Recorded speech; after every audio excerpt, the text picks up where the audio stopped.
Aujourd'hui, Rémi, on va parler de livres. Ah, cool. On va encore parler de booktop ou d'encre électronique ou peut-être les deux en même temps. Non, aujourd'hui, je vais parler d'e-book et plus particulièrement du procès qui oppose actuellement la mémoire du web et une série de gros éditeurs de livres. Et ça pourrait avoir des conséquences dramatiques. Bonjour et bienvenue sur encore un podcast tech. Une sélection du meilleur de la tech une fois par semaine. Salut Rémi, Salut Greg, comment ça va? ça va et toi? Bah écoute, nickel. Moi, j'aime bien quand on parle de livres dans un podcast tech. Ça c'est vrai, Je pareil. trouve qu'on est à contre-courant et ça, voilà. On revient au basique et il n'y a pas que l'IA dans la vie. Et donc aujourd'hui, on va vous parler d'une affaire qui fait pas mal de bruit en ce moment, dont on entend peut-être un peu moins parler de Vie de la France, mais dont on va vous parler oui. aujourd'hui. Parce que moi je n'en ai pas entendu parler avant que tu m'en parles. Donc pourtant Ok. on peut pas dire que je ne suis pas l'actualité, mais ouais, c'est assez fou quoi. Donc Ah, l'histoire heureusement est qu'on assez- est deux sur ce podcast. Ah mais c'est ça, mais de toute façon, si on fait ça, c'est parce qu'on est complémentaires, toi et moi. Donc Exactement. le seul truc qu'on peut pas faire, toi ou moi, c'est laisser des avis sur notre podcast. C'est vrai, Et ça. Comment est-ce qu'on pourrait faire alors du coup pour que les gens qui aiment notre podcast le trouvent en fait et le je fassent pense, découvrir? je pense qu'il y aurait un bon moyen, c'est de permettre aux personnes de laisser un avis et de faire ça sur leur plateforme de podcast, genre sur Ah, ça iTunes serait ou pas mal Spotify. ça. Genre ils pourraient mettre 5 étoiles par exemple et un petit Alors, commentaire. genre, ils ne pourraient mettre que 5 étoiles. Et Bah ouais. ouais, Oh là, ouais, ça serait génial. pas mal. Bah Bon, bah, écoute, si vous, écoutez, si vous écoutez ce podcast et vous savez quelqu'un qui pourrait faire ça, ouais. bah, Essayez. on Ça compte ça sur mange vous, pas de essayez, pain. peut-être Ouais. ça peut marcher. Nous, ça ne marchait Ouais. pas, mais je suis sûr que vous êtes plus doués que nous. Putain, cette technique de Ah, on est manipulation bon, mentale. on est bon. Très, très bon. Bon, du coup, on peut reparler du cœur de notre sujet. Exactement. Bon, qu'est-ce que Ok, c'est donc, alors? alors aujourd'hui, en fait, on va parler d'un procès qui oppose, en fait, Internet Archive, que je sais que tu connais, mais peut-être pas toutes les personnes qui nous écoutent, à comment dire, un regroupement d'éditeurs d'éditeurs qui sont regroupés avec Hachette, notamment le groupe Hachette, mais pas que, et qui en fait leur a collé un procès, à Internet Archive et en lui reprochant finalement d'enfreindre les droits d'auteur sur la diffusion de copies numériques de livres. Et du coup, voilà, c'est un procès qui a eu lieu il y a quelques semaines et dont l'avis vient d'être rendu. Et au moment où je parle, le Internet Archive a été condamné. Donc on va vous expliquer ce qui se passe, qui sont les gentils, qui sont les méchants, est-ce qu'il y en a, et puis surtout qu'est-ce que ça veut dire, quels sont les risques, parce que c'est quand même un sujet hyper intéressant parce qu'il ne enfin, il a une portée bien plus grande que juste un petit procès sur un cas d'usage particulier. Donc du coup, vraiment, je souhaitais qu'on en parle ensemble aujourd'hui. Déjà, Rémi, bon, toi, tu connais Internet Archive. T'en as entendu parler. Bah, alors écoute, j'ai pas envie de dire des bêtises, mais est-ce que c'est pas le même truc qui enregistre les pages web en différentes versions? Ou est-ce que c'est autre chose? Exactement. En fait, Internet Archive, c'est une partie de cela.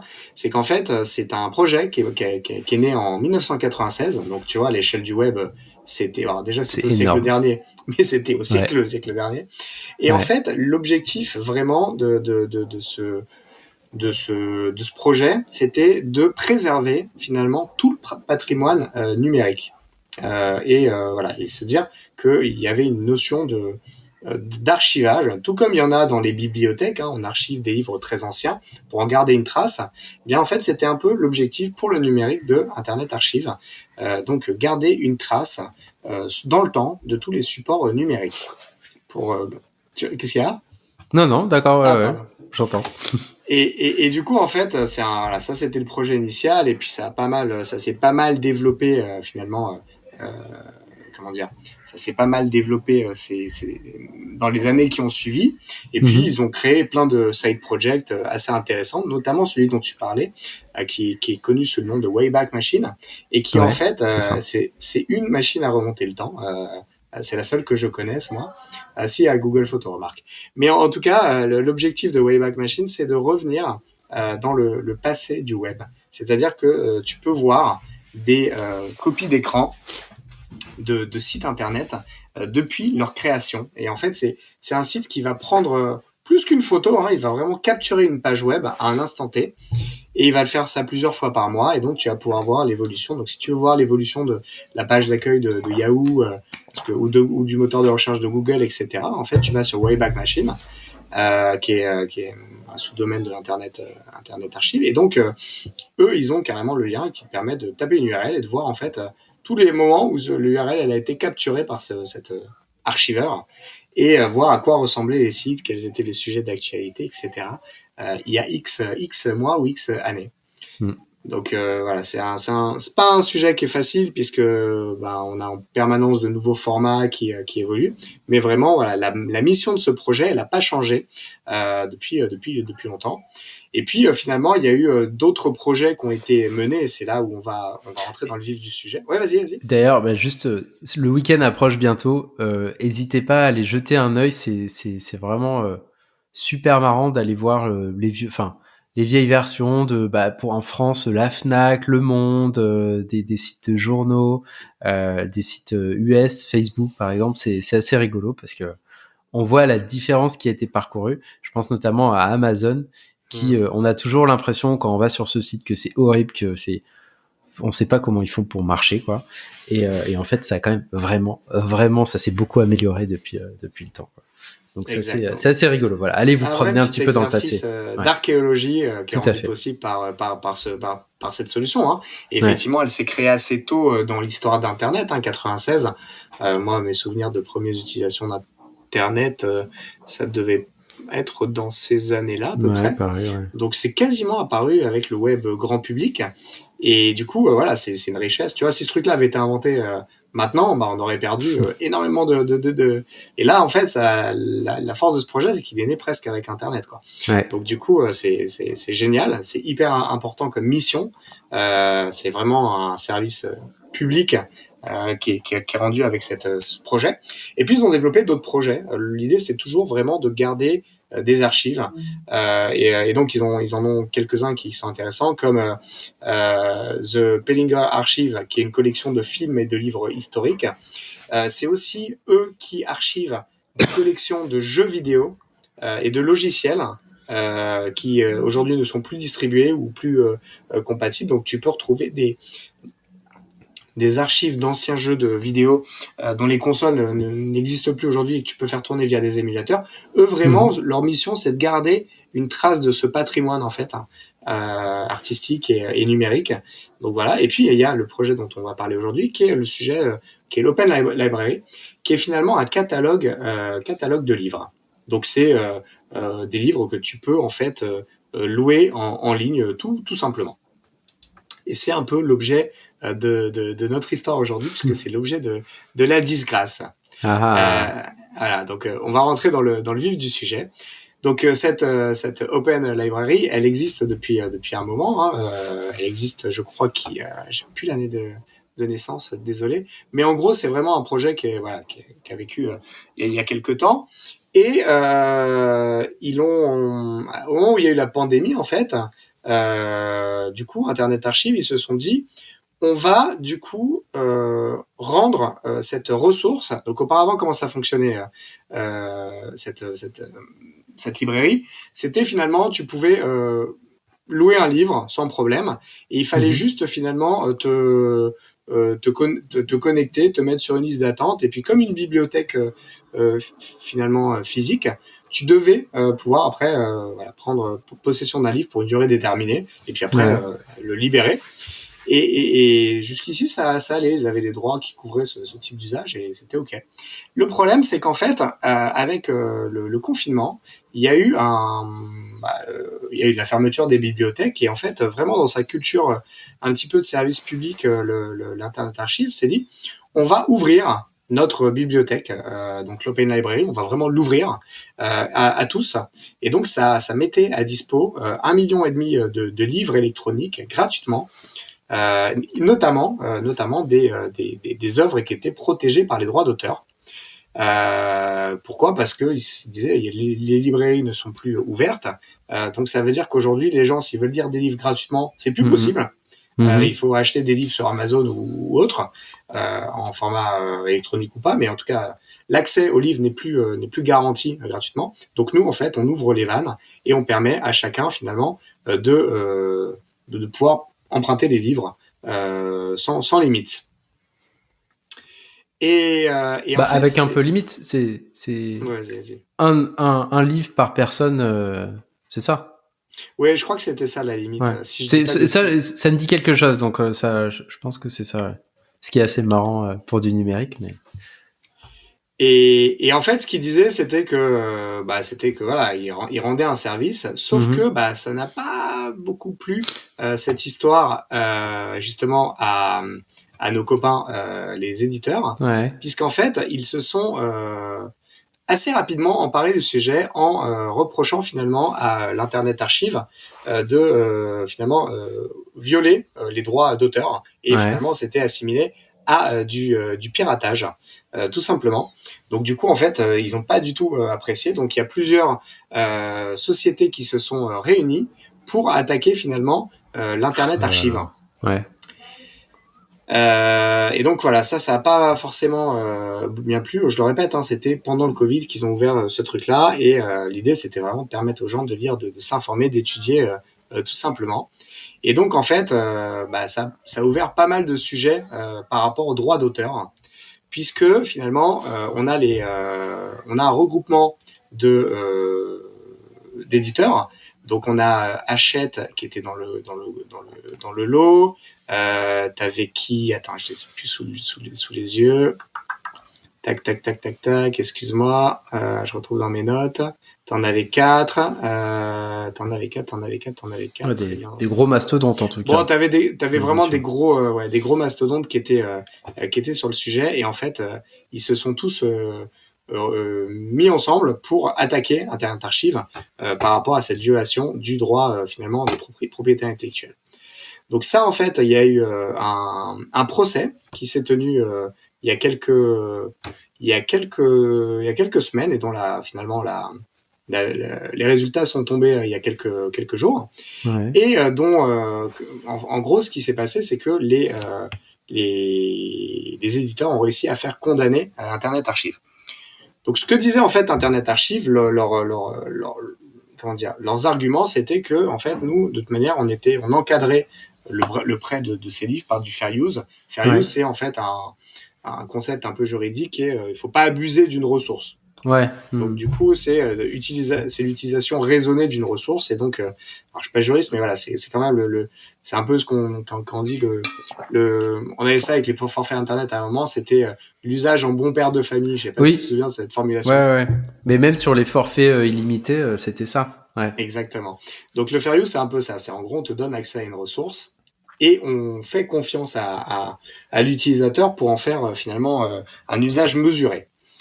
Et puis en fait, ce qu'ils ont dit aussi à l'Internet Archive, c'est que finalement c'était un sujet d'ordre public, puisque à un moment donné, rendre ce service ouvert à tous, alors qu'on est en pleine pandémie et que les bibliothèques sont fermées, finalement c'est un sujet d'utilité publique. Ouais. Et puis surtout, ils ont dit que il n'y avait pas de preuves non plus qui étaient étayées par les éditeurs que l'ouverture de ces archives a eu un impact en termes de vente. Ouais. Donc du coup, voilà, ça c'était les arguments qui étaient avancés par Internet Archive. Autant te dire, les éditeurs n'étaient pas vraiment dans la même position, puisque pour eux, clairement, il y avait un enfreint. Les droits d'auteur avaient été enfreints, et puis que effectivement il y avait eu un préjudice commercial, même s'ils n'ont pas été complètement capables de le prouver, et que simplement en termes de législation, en termes de juridique, Internet Archive n'avait pas le droit de faire ça. Donc, en gros, ils ont un peu outrepassé les droits qui avaient été négociés avec les éditeurs pour la mise à disposition de ces livres. Qu'est-ce que t'en penses, toi, déjà, à ce stade, Rémi, de cette affaire-là? C'est compliqué, c'est que d'un côté, enfin moi je suis pas étonné qu'ils se fassent attaquer par des éditeurs s'ils ont pas un statut de bibliothèque, et donc s'ils ont pas le droit de prêter les ouvrages. Clair et net, c'est bizarre qu'ils aient mis en place ça même si c'était pendant le Covid, sans consulter d'abord des avocats ou et vérifier qu'ils avaient le droit de faire ça en fait, tout simplement. Donc c'est ouais. Et toi, Par contre, je trouve l'initiative trop cool. Bah bien sûr. Ah bah oui, à la base, trop cool. L'initiative, c'est vachement bien. Et effectivement, ça a pas dû. Enfin, les gros éditeurs, je pense qu'ils ont pas vu leur chiffre de vente chuter de 50%. Bien au contraire, ouais, c'est fou. Et ça me fait penser, je sais pas s'il y a des modèles comme ça de prêt de bouquins. Tu vois, je pense à alors Amazon, j'ai jamais utilisé leur offre, de prêt. leur service de prêt, mais est-ce que c'est un vrai service ou est-ce que c'est comme Netflix, on a les droits de ce film de temps à temps et du coup tu peux le lire autant de fois que tu veux entre telle période, telle période. Non, c'est un droit en fait qui te permet de télécharger un livre. Je crois que c'est un vrai prêt en fait. Ah ouais. Il y a une durée d'expiration en termes de DRM qui permet que en fait à part passer une certaine date, le livre n'est plus lisible. Donc c'est un vrai prêt à durée. C'est comme si voilà, techniquement tu gardais le livre, mais par contre les pages étaient blanches quoi. Donc voilà, ça c'est moins utile. Le problème en fait de cette condamnation, c'est que ça peut avoir des impacts sur tout le futur d'Internet Archive, parce qu'en fait, donc là ils ont fait appel de la décision parce que du coup ils étaient pas trop d'accord. Et puis surtout en fait, il y a même un petit sujet un peu philosophique qu'on va pouvoir tirer de ce cas de figure, mais qu'en fait, grosso modo, finalement, le problème, c'est que ça peut remettre complètement en cause ce que tu évoquais, c'est-à-dire le système de prêt de livres numériques. Et puis, voilà, quels sont derrière, finalement, les impacts financiers pour Internet Archive, qui est une initiative, on va dire, citoyenne, qui est pas portée par des États, à ma connaissance, ou des fonds privés. Remarque si, ça doit être des fonds privés, mais en fait, du coup, si demain ils ont des gros dommages à intérêts, est-ce qu'ils sont capables de se remettre de ça? Est-ce que en fait ils sont simplement voilà, ils ont les épaules suffisamment solides pour affronter un tel recours et une telle amende? Et qu'est-ce que ça veut dire pour le reste de leurs activités? Donc est-ce que ça peut mettre en péril finalement l'activité même et la raison d'être d'Internet Archive? Et ça en fait voilà, c'est quand tu commences à tirer sur cette ficelle-là, ça emmène, je pense, pas mal de questions, notamment le sujet de finalement voilà, l'équilibre des droits d'auteur, parce que finalement, tu as toujours un équilibre sur la création artistique entre les droits d'auteur et puis finalement l'accès au savoir. Là, en l'occurrence, Internet Archive, c'était vraiment dans une logique d'accéder au savoir, de permettre aux gens de se cultiver, et puis de se cultiver simplement dans une période dans laquelle c'était pas possible de cette manière-là. Et puis, en fait, est-ce qu'à un moment donné, ce type de prérogatives et d'impératifs, il doit prendre le dessus sur des droits d'auteur un peu normaux, provisoirement, et il n'était pas question que toutes les plateformes rendent toutes les œuvres gratuites, mais est-ce que sur des cas d'usage particuliers comme ça pourrait pas faire finalement une règle d'exception? Et puis finalement, qu'est-ce que ça veut dire aussi par rapport à d'autres initiatives d'accès à la culture, Il y a notamment, j'ai découvert ça il y a quelques semaines, après les Oscars, qu'il y avait en fait certaines médiathèques en France qui permettaient en fait, il y avait le film Everything Everywhere All at Once, que je suis sûr que tu as vu, qui était du coup qui a raflé pas mal d'Oscars et qui est passé un peu discrètement au cinéma en France. Et en fait, il était disponible au moment où les Oscars ont été remis, il était disponible il n'était pas encore disponible partout en VOD. Canal l'a mis, je crois, quelques semaines après, quelques jours après, en dispo. Mais par contre, la bibliothèque de je sais plus quelle ville permettait d'accéder à la ressource gratuitement, en fait. Fallait juste avoir un compte sur la bibliothèque et tu avais accès au support digital. Et ça, je savais pas du tout que tu pouvais voir en fait des films en mode SVOD, quoi, mais c'était vraiment l'équivalent du prêt de DVD à la bibliothèque. Ben non, je sais, il faudrait que je retrouve, mais je sais que j'avais entendu parler d'une initiative, une bibliothèque en fait en ligne aux États-Unis, sur lesquelles tu avais accès à plein de ressources et des bouquins, des magazines, etc. Mais je sais plus ce que c'était. Et pareil, alors pas des vidéos, ça je trouve ça plutôt très cool, mais des livres, tu pouvais emprunter les livres. Donc en fait voilà, c'est vraiment ça le point finalement de friction, c'est de se dire à un moment donné, c'est quoi l'équilibre entre le rendre accès à la culture et le droit d'auteur. Et cette affaire, nous voilà, je pense qu'elle nous intéresse pas mal. Tu pourrais appliquer ça aux jeux vidéo, hein, c'est-à-dire qu'un jeu Ouais, vidéo qui est plus commercialisé, si en fait à un moment donné Internet Archive décide de le comment on appelle ça, de le rendre à dispo et de le stocker, etc. En fait, si les droits d'auteur sont plus en cours, notamment un vieux jeu vidéo, quel est le problème quoi de rendre ça accessible? Est-ce que c'est ok? Et ou est-ce qu'il vaut mieux voilà que le truc soit finalement accessible à personne et que ce soit une ressource perdue? Enfin, tu vois, on n'a pas ces problèmes avec des livres. Un livre qui a été écrit il y a 100 ans, ah bah tu peux le lire, ouais. tu peux le lire quand tu veux et Ouais, tu peux peut-être le trouver sur internet parce que voilà, tu peux trouver un e-book et puis ouais, de l'autre côté, tu peux également probablement l'acheter également. Donc en fait, c'est pas forcément l'un ou l'autre, mais c'est quand même bien d'avoir à un moment donné quelque part où l'info elle est stockée et surtout rendue accessible ouais, parce que c'est du patrimoine finalement culturel de l'humanité qui est en train de ouais, qu'il faut border. Et aujourd'hui, c'est vrai que tu te rends compte que avec cette histoire-là, que finalement la question elle n'a pas été complètement tranchée. Et le cas c'est vrai qu'ils ont peut-être un peu outrepassé leurs droits dans le cadre du confinement, mais ils ont, je pense, établi une mission de service public parce que je donnais l'exemple de nos bibliothèques qui ont des aspects digitaux. C'est pas le cas dans toutes les villes du monde, c'est pas le cas dans tous les pays du monde. Donc, enfin voilà, là c'est vraiment, ça tire bénéfice de l'accès universel d'Internet, et ça c'est quand même assez louable. ouais.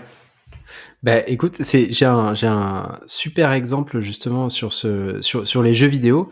Je me souviens que l'exemple des GTA 1 et GTA 2, donc ils sont sortis il y a je sais plus si c'était début 2000 ou avant les années 2000, qui pendant un moment, et là je viens de vérifier, et apparemment ils sont toujours pas disponibles, ni sur les sites de l'éditeur Rockstar, ni sur Steam, qui est une grosse plateforme de jeux vidéo.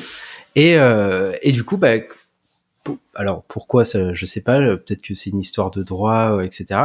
Mais du coup, les gens qui l'ont sous forme de ROM, par exemple, ils n'ont pas le droit de le distribuer ou de le vendre parce que bah, c'est pas encore domaine public et donc ils sont dans une espèce de zone grise où bah, mettons que Rockstar perde, je sais pas, les fichiers originaux des jeux, bah bim, c'est perdu à jamais alors Eh que oui. bah, ils ont quand même marqué l'histoire du jeu vidéo quoi. Et il y en a un paquet. Je sais qu'en France, on a la chance d'avoir pas mal de. J'avais lu un article il y a longtemps dans Canard PC sur justement des gars qui alors je crois que vaguement qui décompilaient les jeux vidéo, les ROM de disquettes pour les recompiler pour ensuite les adapter pour qu'on joue sur nos machines modernes. Et normalement, ils étaient un petit peu dans l'illégalité, mais pas forcément parce que des fois le studio qu'il a créé n'existait plus depuis 10, C'est 15, ça. 20 ans. Il y avait peut-être un éditeur et des fois les éditeurs ils veulent pas non plus euh, rendre accessible le jeu vidéo parce qu'ils se disent bah tiens on va faire un remake et du coup ça va nous rapporter de l'argent donc si on donne aux gens ce truc là eh ben, ils vont plus payer pour et donc c'est bien dommage. Ouais, donc ça ouvre pas mal de questions, notamment bah, le rôle des organisations publiques dans ce sujet de la préservation de la culture, hein, puisque c'est de ça qu'on parle à un moment donné. Et puis, bah, comment finalement on peut en même temps accéder à ces informations tout en étant dans un cadre légal qui est protégé et qui Mm. protège bah, les acteurs qui mettent à dispo ces ressources numériques. Mm. Donc voilà, écoute, la question n'est pas tranchée. En tout cas, ça va être hyper intéressant de suivre les suites Ouais, de ce procès, pardon.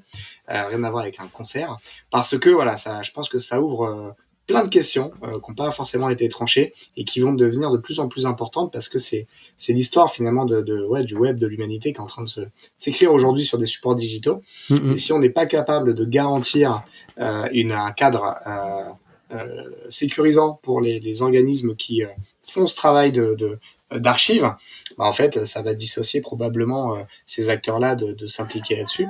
Même si, Ouais. bon, j'y crois moyennement, bah, c'est comme Wikipédia, quoi. Mais en tout cas, il y a un vrai sujet par rapport à ça, et je pense que il va falloir être attentif à l'évolution de tout ça, et puis peut-être que aussi ouais, les acteurs un peu publics se prennent un peu en main par rapport à ce sujet-là, Ouais. et essayent de pas avoir une approche individualiste, de conserver que certains supports locaux, mais vraiment Ou même d'avoir une passive et rien faire, quoi. approche... Ouais, pire. Parce Exactement. que sinon, en fait, ça va être comme pour le reste, ça va être les GAFA qui vont récupérer la mise et Amazon aura le droit, parce qu'ils auront signé directement Hachette, de prêter tout le catalogue peut-être Hachette dans un futur jour moins proche, alors que la bibliothèque qui est à côté, bon, nous on habite tous les deux à Paris, on a la BNF qui est quand même une énorme bibliothèque, ils auront peut-être pas le droit de nous prêter des livres en ligne. D'ailleurs, je sais pas s'ils font, je sais qu'ils faisaient un abonnement pour les magazines, où tu avais accès Exactement. à plein de magazines, ça a tourné sur Twitter, Ouais, toujours vers septembre-octobre, il retourne ce trade vachement intéressant.